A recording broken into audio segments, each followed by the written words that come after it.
Me kõik teame, et kuulamine ja eriti aktiivne kuulamine on suhtluses väga olulised asjad. Aga kuidas ma tean, et ma olen hea kuulaja? Või kuidas ma tean, et minu kuulamine teise inimese jaoks päriselt töötab?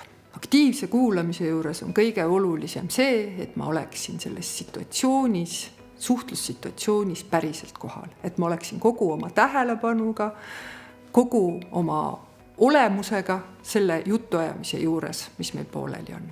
Kõik tehnikad, mida aktiivse kuulamisega seostatakse. Peegeldamine, avatud küsimused, kokkuvõtted, täpsustused. Kõik need on selle soovi mõista teenistuses.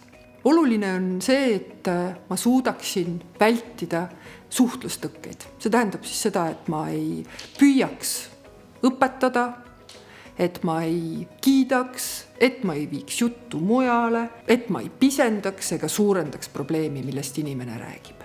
Mõnikord juhtub nii, et teise inimese jutt tekitab ka minus päris palju seoseid, mõtteid, äratab kogemusi. Hea kuulajana suudan ma ennast siiski nii palju pidurdada, et ma ei võta vestlusvooru täielikult üle. Kuidas ma siis tean, et ma olen hea kuulaja?